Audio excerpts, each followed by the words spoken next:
Hoodies, for sure. I'm always wearing hoodies. Going out, can I say that? Yeah, going out. I mean, I'm very social. I like to catch up with my friends, but I also do love a good night in. But they're my two favourites, but Japanese. Surprise some people, dogs actually. I have a dog at home and she's my number one. I think Jordans. I love the Dunks, but with my knee at the moment, they're a bit flat, so I think the Jordans. Latte, that's my order. Ronaldo, for sure. Pros and cons for both, but I don't know. That's a real tough one. That's a real tough one. For football, the UK. For lifestyle, US. Tillies.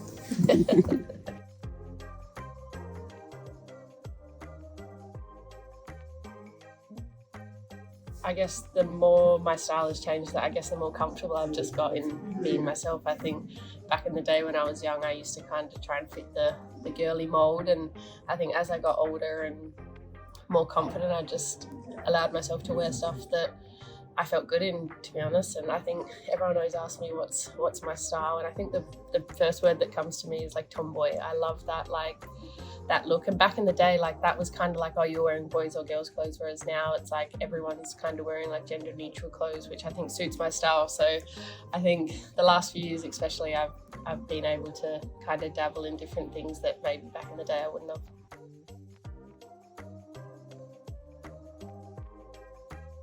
Realistically, maybe the Olympics isn't there, but I'm still pushing for it. I'm still pushing to get back as quick as I can, get back to playing my best football, to be honest.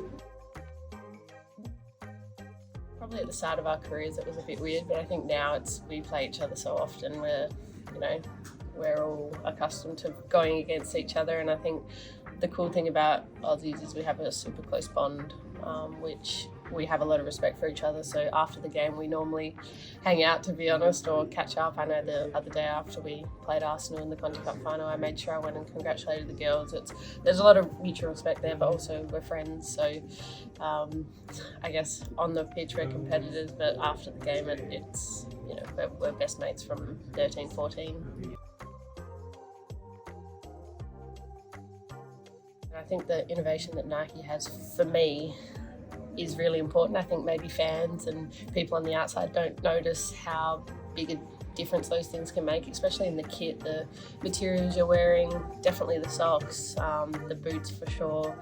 But yeah, just things like when it rains or when you're sweating, those types of things make such a difference in athletes, because the heavier you get, obviously and not the slower you get, but you feel more uncomfortable and heavier. So I think those things for me are really important, which maybe fans or people on the outside don't really see that is super important to an athlete. I mean, I can't sing, but I think I love putting on a show for people. So I don't know, maybe I'd get into DJing or something. I love that vibe. So I don't know, I'd love to, if I could do anything and I'd be the best at it, I would love to be a singer. I think that going out on a stage and being able to perform for so many people just to see you would be incredible, but I can't sing, so no chance. Yeah, there's been an amazing response, obviously, from the back of the World Cup, the success that the team had. There's been so much, positive feedback from everyone around the country about women's football in general. But for me, this was just something that I'd been talking about for a long time, really passionate about growing the game in Australia, and the response has been amazing. It's still in the works. We want to make sure it's completely done right, but it's going to be a really nice thing for me and giving back to the communities on having things that I didn't necessarily have when I was growing up. I know there's academies and clubs, but this is kind of something that specialises in seeing how to get to the top rather than just going to training and going through the motions. This is kind of hopefully showing kids and young boys and girls all the little things that count to get to the top.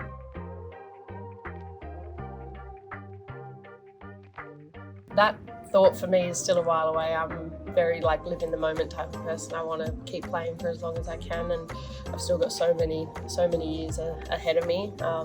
But yeah, I would love to stay in the game. I think while I've been injured, I've kind of realised that I would love to do something that keeps me in the game. I don't know in what aspect. Maybe I'll start doing my coaching licenses, but no, I would love to stay in the game. I love football. I love watching football. I'm always watching football, so I think my passion for the game is something that I would really love to continue to do, because I know once you're playing careers over, most people like to do something different, but I think for me, like, my passion is football, sport, so staying in the game would be a dream for me.